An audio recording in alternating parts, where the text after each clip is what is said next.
Tengan todos ustedes muy buenas tardes. En nombre del Fondo Editorial y Librería de la Universidad Nacional Mayor de San Marcos, les damos la más cordial bienvenida a la presentación de libros en el marco del Congreso Nacional de Historia Bicentenario, donde nos acompañarán distinguidas personalidades del mundo académico y de la literatura, la misma que viene siendo transmitida en directo por las señales de RTV San Marcos y las redes institucionales de nuestra Casa Superior de Estudios.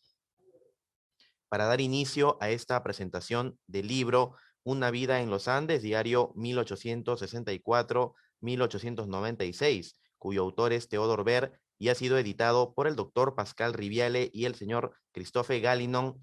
Para este acto invitamos al uso de la palabra al magíster Juan Carlos Lacerna Salcedo. El magíster Lacerna es historiador, especialista en la historia del patrimonio y las industrias culturales. Ha realizado diversas investigaciones en la Sierra Sur y en la Amazonía peruana.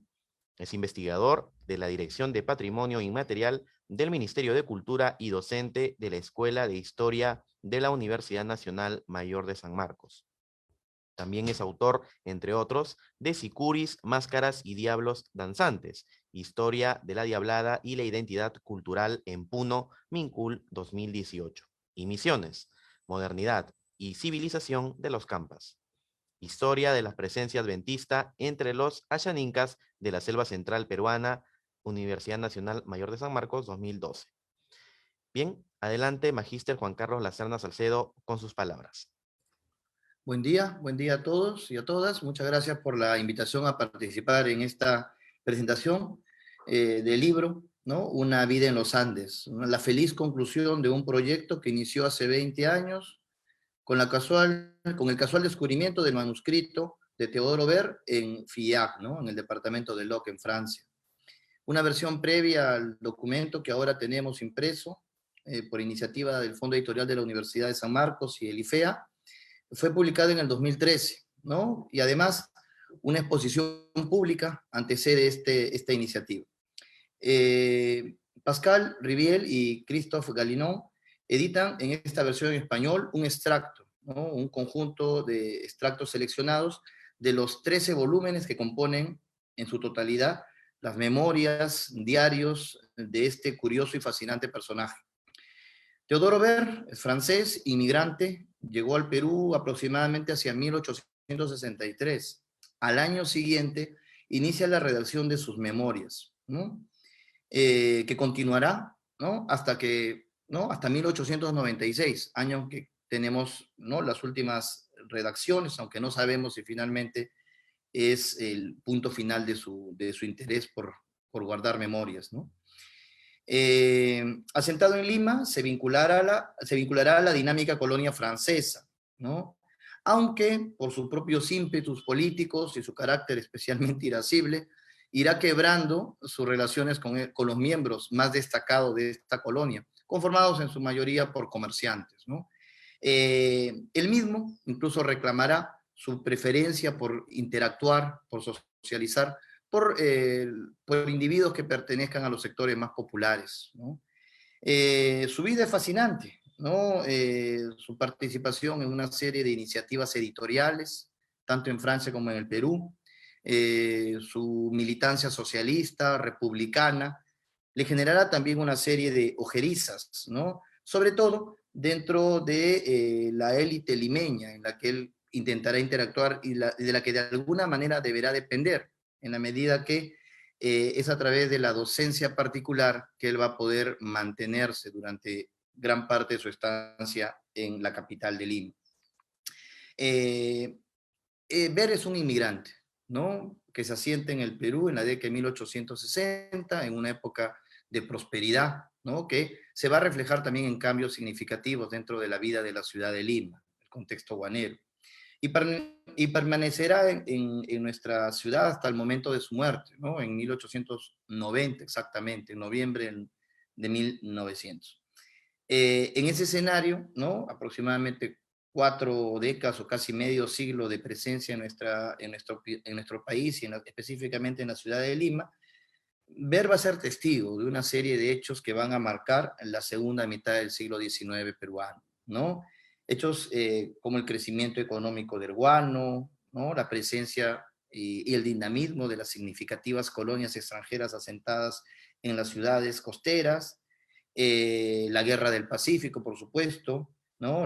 El proceso de colonización amazónica, revueltas políticas, específicamente, y es un añadido que nos ofrece justamente la edición que ahora estamos presentando frente a la anterior del 2013, la llamada Revolución de 1895, ¿no? La Revolución Pierolista, que da inicio al llamado consenso aristocrático del periodo oligárquico.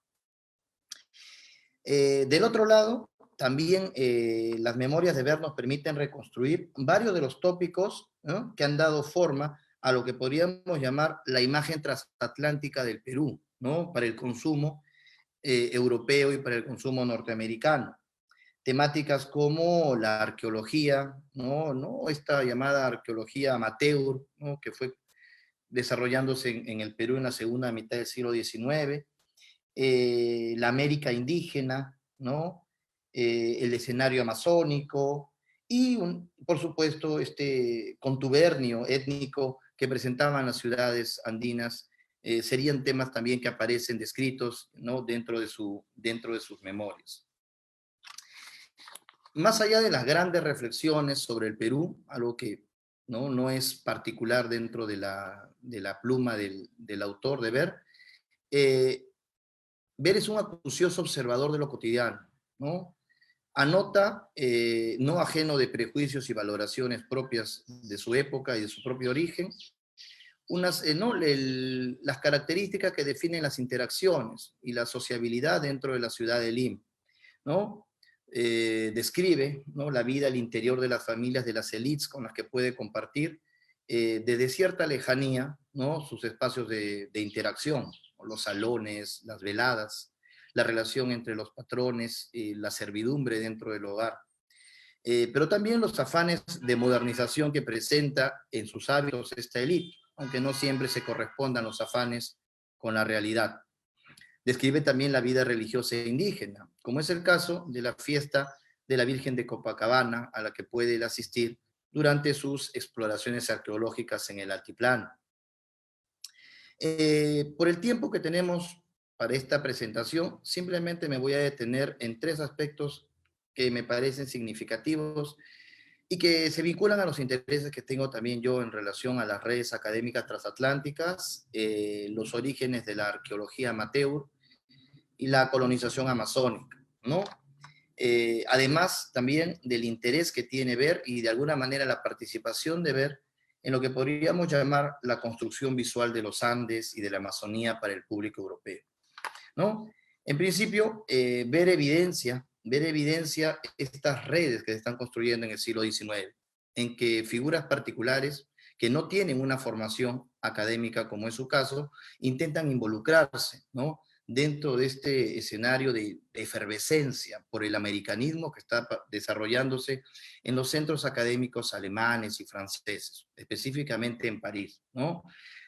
De manera, ¿no?, particular iniciará excavaciones, ¿no?, en cementerios de la costa, como el caso de Ancón, y a partir de sus hallazgos intentará vincularse dentro de estos círculos académicos que iban desarrollándose en el siglo XIX. Se evidencia en su testimonio ese interés por ser reconocido, ¿no? De alguna manera, sus esfuerzos en favor de la ciencia nacional francesa pudieran ser reconocidos dentro de su país. Algo que a la larga le va a significar un desazón, una vez que por diferentes razones no logra su objetivo, ¿no? Su particular pasado político, ¿no?, revolucionario, le genera antipatía dentro de los círculos oficiales del academicismo francés, sus disputas académicas con otras figuras que también están interesadas en el americanismo en la misma época que él, como se describe su tensa relación con este conocido viajero Charles Wiener, evidencian esa realidad.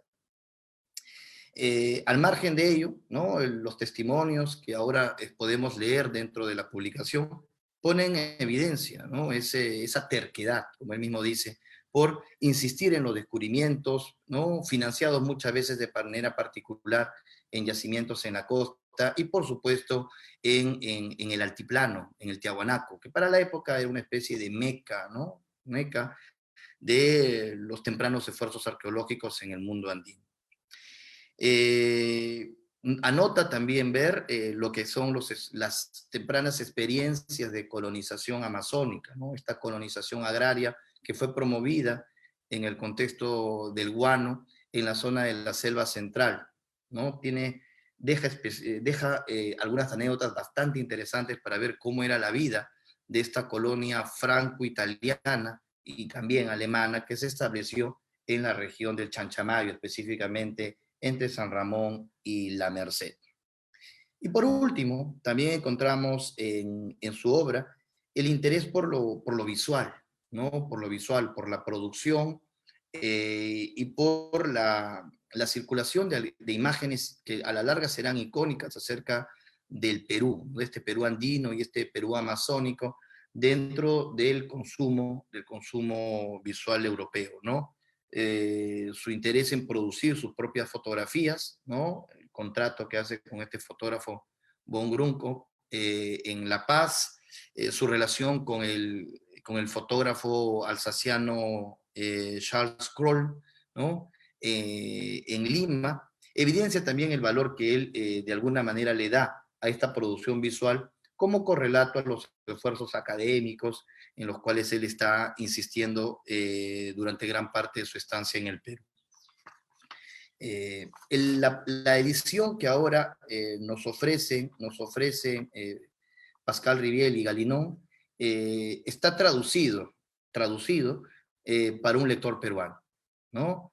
Hay un esfuerzo por seleccionar los extractos más significativos que puedan ser de interés para quienes desde el Perú estamos interesados en esto que llamamos las redes transatlánticas de conocimiento. Hay un esfuerzo por acompañar los textos con mapas, pies de páginas, dibujos y fotografías, ¿no? En ese sentido, la publicación se vale, ¿no? De la experticia que tiene Pascal en este tipo de temas, ¿no? Pascal Rivière es un conocido especialista en el mundo de las relaciones franco-peruanas, franco-andinas del siglo XIX.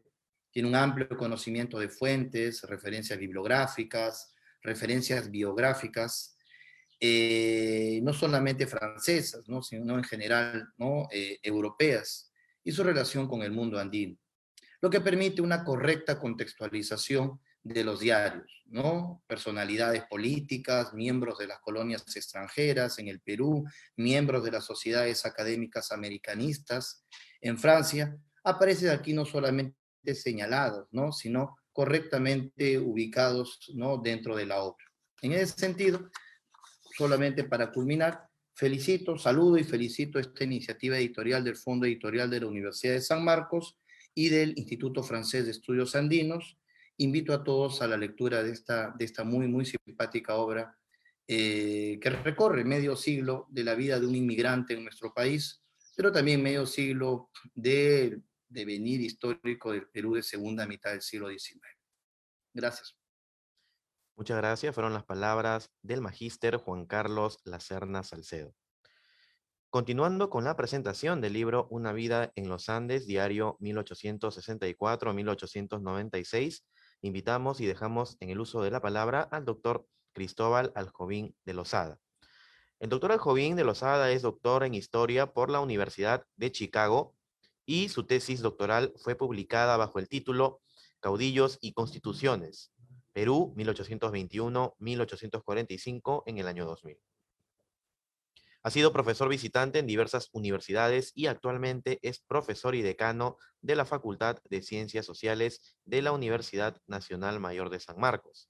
Sus trabajos incluyen temas como el caudillismo, la cultura política, las elecciones, entre otros. También ha publicado en revistas científicas y editado libros, entre los que destacan Historia de las elecciones en el Perú 2005, con Cinesio López, Chile, Perú, Perú-Chile, 1820-1920, Desarrollo Político, Económico y Culturales, 2005, con Eduardo Cavieres. Las Voces de la Modernidad, Perú, 1750-1870, Lenguajes de la Independencia y la República, 2017 con el doctor Marcel Velázquez. Adelante, doctor Cristóbal Aljovín de Lozada, con sus palabras. Muchas gracias. Buenos días a todos, en especial a Pascal y a Juan Carlos, a Clía y a los demás que están organizando este evento. Para mí es muy grato presentar este libro. Confieso que me he divertido y me ha interesado muchísimo leerlo. Es un libro que tiene una larga historia, que no la voy a contar yo porque me imagino que Pascal la contará con mayor detalle. Es una aventura intelectual interesante y un gran trabajo. Como bien lo dijo Juan Carlos, es un libro que en verdad es una selección de un diario mayor, escrito en francés y traducido.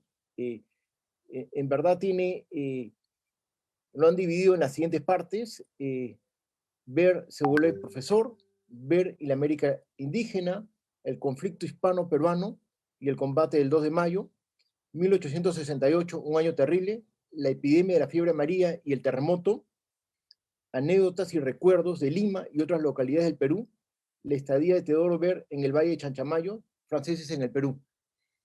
Es la forma como lo ha organizado el texto Rivel y Galinón, de modo bastante profesional.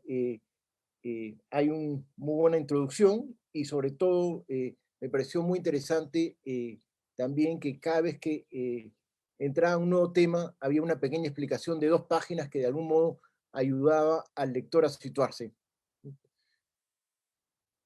Yo quisiera dedicarme en la exposición solamente a hablar de 2 capítulos que es lo que más me interesaron. Uno es el conflicto hispano-peruano y el combate del 2 de mayo, y el otro es 1868, un año terrible, la epidemia de la fiebre amarilla y el terremoto.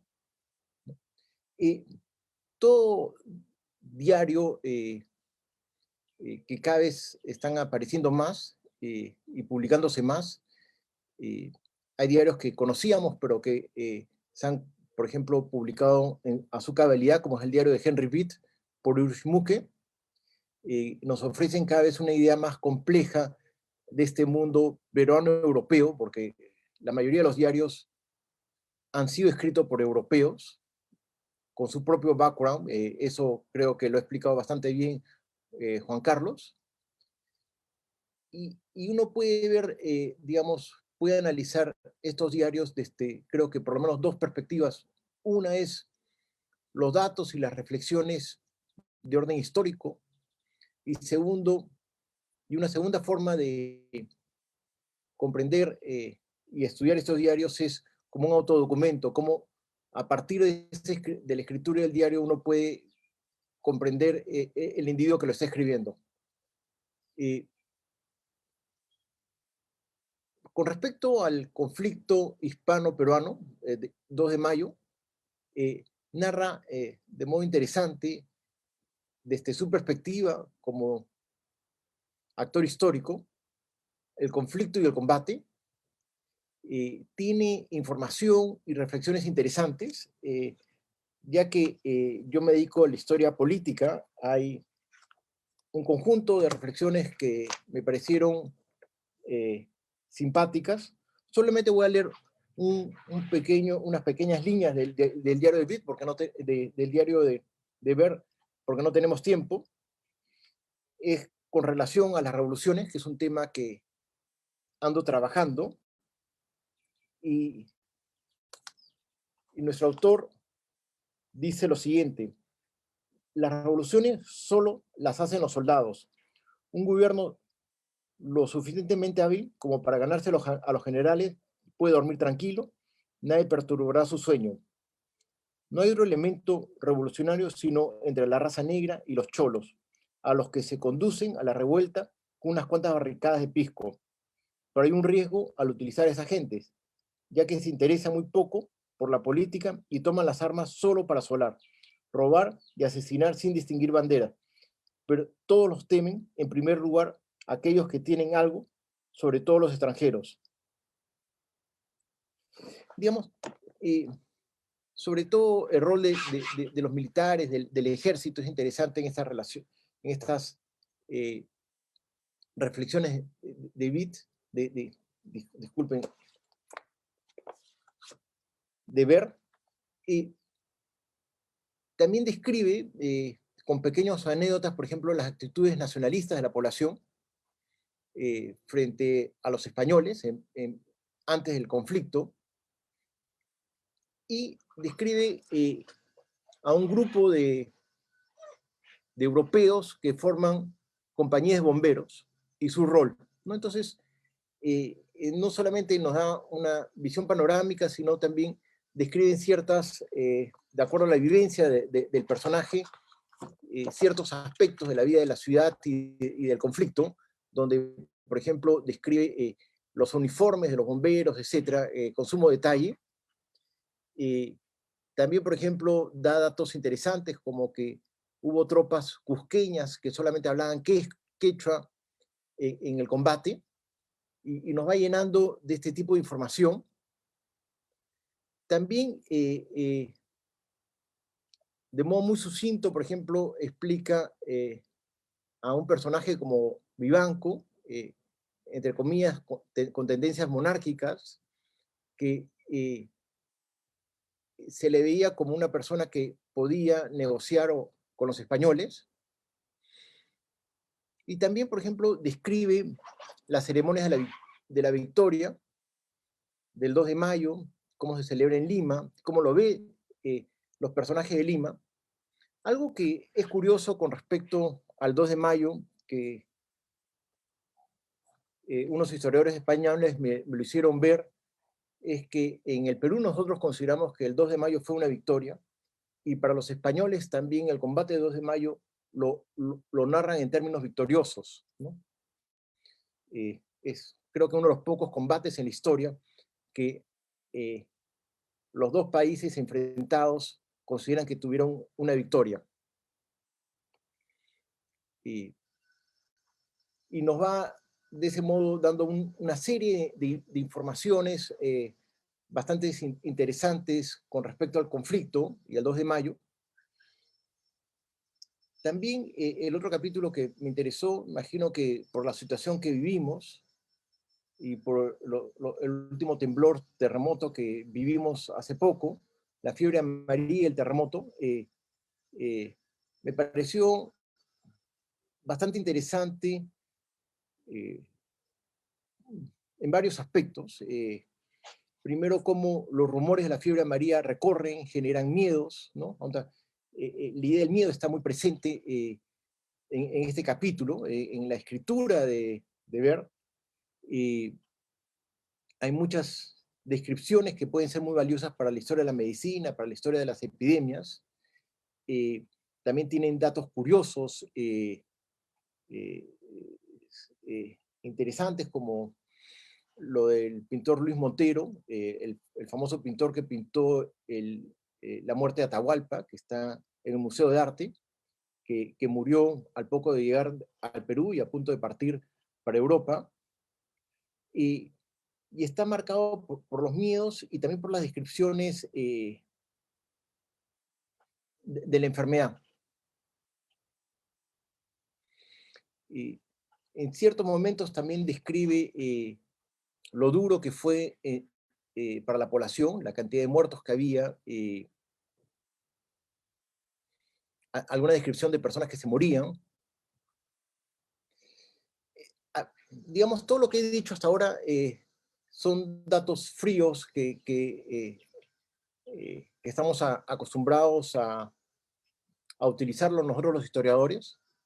También podríamos leer estos documentos más como para entender el personaje, y no solamente entender el personaje, sino regresando a lo de Juan Carlos Lacerna, comprender esta movilidad entre América y Europa, y entender a personajes como Ver, que es un hombre radical,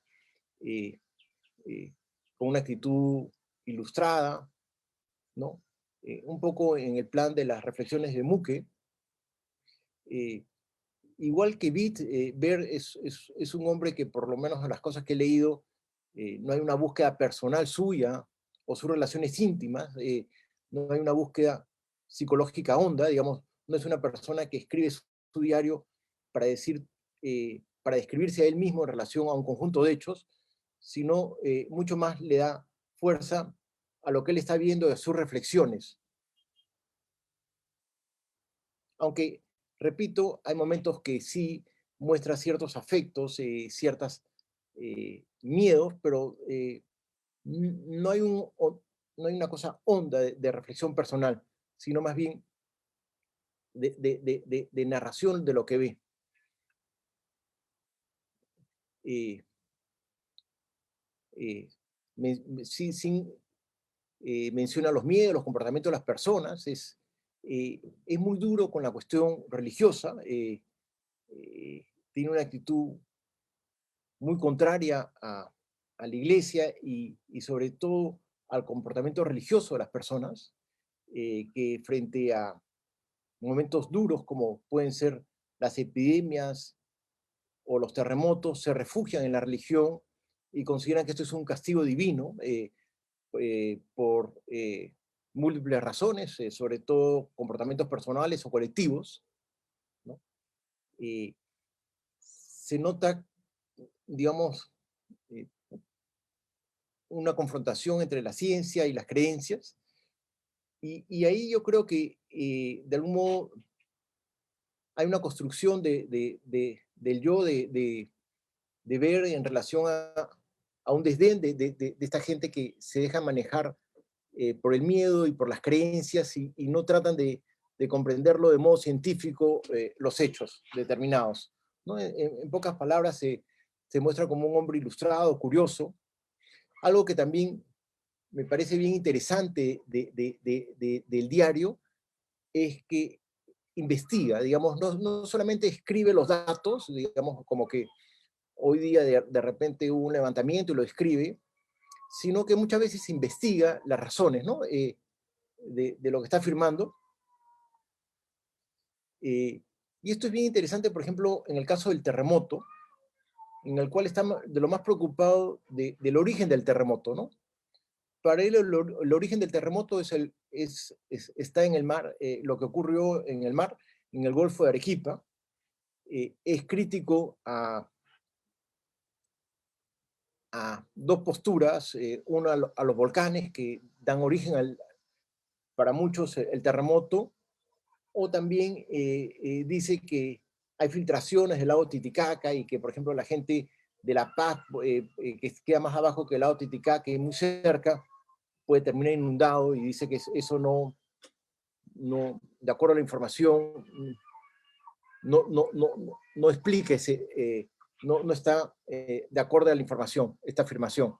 Entonces, uno nota en el diario de ver en momentos en el cual, digamos, hay una reflexión que lo obliga a buscar, a reflexionar sobre un conjunto de hechos, digamos, con una actitud científica, digamos, y de algún modo superior frente, entre comillas, a la gente de creencias, que de algún modo me imagino que lo puede separar del conjunto de la población.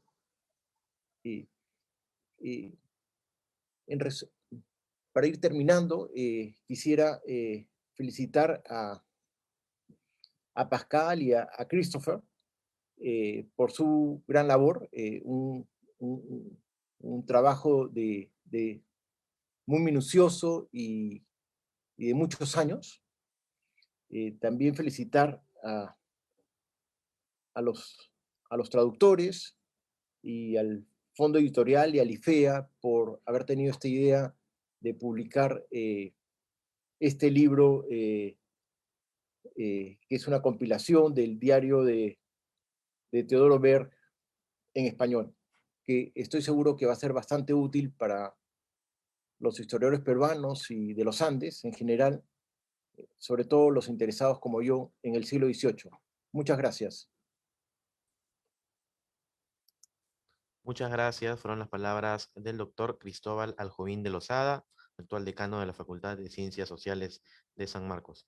A continuación, invitaremos al uso de la palabra al doctor Pascal Riviale. El mencionado doctor Riviale es encargado de estudios documentales en los Archivos Nacionales de Francia, investigador asociado del Centro EREA del Laboratorio de Etnología y de Sociología Comparativa de la Universidad de París, Nanterre, miembro asociado del Instituto Francés de Estudios Andinos, doctor en Historia de la Universidad de París, Denis Diderot, especialista de la historia de los viajeros y de la presencia francesa en América Latina, siglos XVIII al XX, y de las colecciones americanistas en los museos franceses. Adelante con sus palabras, doctor Pascal Rivière. Puede encender su micrófono, doctor Pascal. Ahora sí. Ya. Adelante. Muchas gracias por la introducción, esta invitación, esta oportunidad de presentar el libro. Muchísimas gracias a Juan Carlos y Cristóbal por sus comentarios y su apreciación. Sí, este libro es el resultado de una clase de milagro archivístico. Theodore Baer escribió un diario personal durante casi toda su vida en América del Sur. Lo inició por lo menos en 1864 en Lima, pero tal vez antes, cuando estaba todavía viviendo en Valparaíso, y siguió escribiendo hasta 1896 y tal vez más adelante, no lo sabemos. Llevó con él sus primeros volúmenes cuando viajó a Francia en 1878 y los dejó donde su hermana en París. Y después continuó escribiendo su diario en otros cuadernos. A veces le fue difícil encontrar el material necesario. Por ejemplo, cuando reside en el Valle de Chanchamayo, dice que el papel está muy escaso y reutiliza cuadernos que habían sido usados por otro propósito, como un cuaderno de distribución del correo o otro cuaderno donde se había apuntado el importe del peaje del camino hacia Tarma, lo que inesperadamente nos da otro tipo de información sobre la colonia de Chanchamayo. En 1890 aprovecha un otro viaje a Francia para recuperar la primera parte de su diario y de manera muy graciosa nos cuenta que las ratas parisinas se habían comido unos de los volúmenes. En 1891 consagra varios meses a leer su diario y anotarlo para actualizar la información acerca de diversas personalidades. Fulano de tal falleció, tal otro viajó a país vecino o tal otro regresó a Francia. Así tenemos una evolución de los datos que primero había apuntado años antes. Y también a veces reescribe unos capítulos de su vida pasada, como su misión arqueológica al sitio prehispánico de Tiahuanaco en 1876, para lo cual nos dice, utiliza sus viejos cuadernos de campo. Desgraciadamente, estos cuadernos han desaparecido. Gracias a estas memorias, yo pude contextualizar la producción de fotografías muy famosas del sitio, que hasta entonces no se podían identificar claramente. Ahora sabemos que fue Theodore Baer quien encargó un reportaje fotográfico de sus excavaciones a un fotógrafo alemán poco conocido, Georg von Grunko. Y cabe señalar que estas fotos fueron reutilizadas por muchos autores, como Wiener, como Max Uhle y Stöbel, y varios más. Pocos años antes de morir en Lima en 1900, Bert decide enviar su diario a Figeac para ofrecerlo al municipio y, más allá, para asegurar su posteridad. Théodore lo escribe claramente: él quiere dejar a los historiadores del futuro un testimonio de su vida, así como datos sobre el Perú de su tiempo. Aquí tenemos algunos índices de su carácter: la curiosidad hacia el otro y las demás culturas, el amor de la ciencia y una pasión para la cosa escrita, los libros, los periódicos, para los cuales dedicó para parte de su actividad profesional, y su propio diario. No hemos podido descubrir en cuáles circunstancias se mandó su diario a Francia. Yo busqué en varias fuentes de archivos sin poder establecer cuándo y quién se encargó de los trámites, pero sí llegó hasta Figeac, donde el manuscrito se escondió durante un siglo. Hasta 2001, cuando Christophe Galinon, el archivero de la municipalidad de Figeac, encontró algunos volúmenes en un ático de la ciudad. En los años siguientes, descubrió otros volúmenes en diversos locales del municipio, así como en la casa de un historiador local. Así que se ve que los volúmenes eran totalmente dispersados. Finalmente, Christophe pudo reunir 13 volúmenes. Pudo también identificar el autor, Théodore Bert, y se puso en contacto conmigo porque yo había hablado ya de este personaje en un libro anterior, Los viajeros franceses en busca del Perú antiguo. Christophe pudo también encontrar un presupuesto para digitalizar el conjunto de cuadernos, lo que me permitió trabajar a distancia a partir de una copia digital del diario para seleccionar partes del texto, transcribirlas y recorrer estos extractos bajo diferentes temas. Para esta edición, llevada a cabo por el Instituto Francés de Estudios Andinos y el Fondo Editorial de la Universidad Nacional Mayor de San Marcos, pude encontrar ilustraciones inéditas.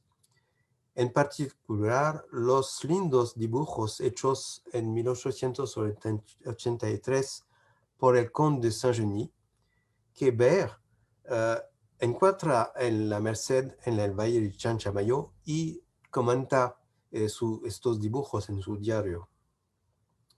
Y en este lado que pude ubicar los dibujos que están todavía en la familia de los descendientes de Saint-Genis. Tengo que agradecer a la doctora Isabel Tozin, profesora de la Universidad de Burdeos, quien llevó a cabo la traducción con su esposo, José Gabriel Castellanos, y con la colaboración de Mónica Cárdenas Moreno. Sin ella, sin Isabel, nunca habrá sido posible esta publicación y tengo que agradecerla muchísimo. Finalmente, tengo que agradecer a la LIFEA y el Fondo Editorial de San Marcos y particularmente a David Velázquez, quien se encargó con mucha eficiencia de esta linda edición.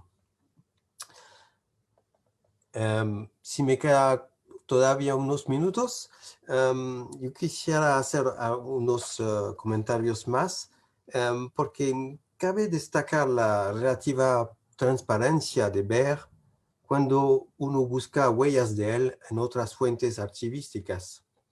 Esto se debe en primero a las lagunas en los archivos. Por ejemplo, sabemos que el Ministerio Francés de Instrucción Pública lo entregó las palmas académicas por su labor como profesor de francés en el Perú.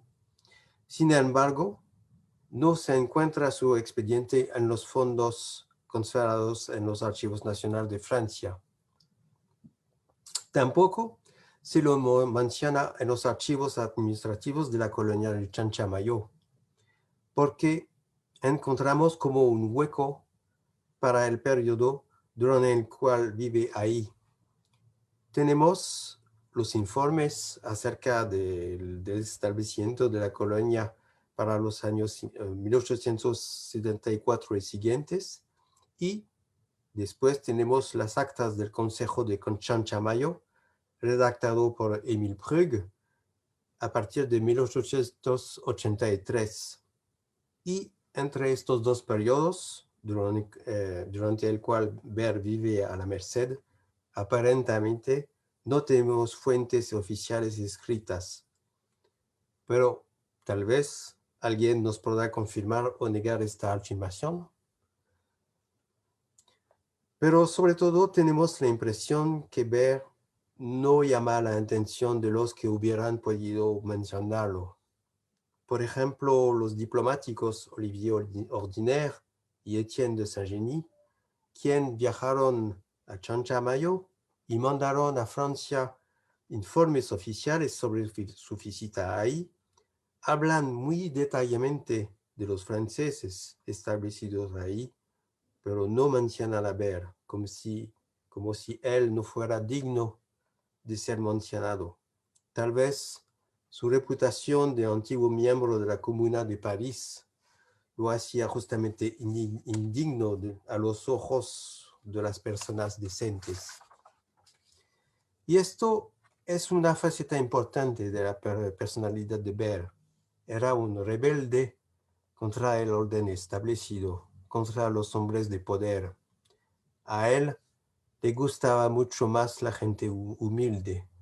Por eso, sus descripciones y sus anécdotas tienen, a mi parecer, mucho interés, porque él se interesa a las cosas y a las personas sencillas, que generalmente no aparecen en los grandes documentos históricos. La importancia de este manuscrito radica también en que trata de un largo periodo de tiempo. Debido a su larga residencia en el Perú, Ber conoce muy bien los lugares que describe y sobre todo puede ver y comentar la evolución de las situaciones que describe. Para concluir, estoy muy contento de haber podido entregar al público peruano una parte de este importante manuscrito. Sin embargo, es solo una pequeña parte la que se ha publicado, e insto a los historiadores a estudiar este diario con más detalle, viniendo, ¿por qué no?, a Figeac, que es, lo señalo, una de las ciudades medievales más bellas de Francia. Muchas gracias. Muchas gracias, doctor Riviale. Agradecemos la participación de tan distinguidas personalidades quienes han analizado e intercambiado criterios relacionados a este título. Una vida en los Andes, diario 1864-1896, cuyo autor es Théodore Ber y ha sido editado por el doctor Pascal Riviale y el señor Christophe Galinon.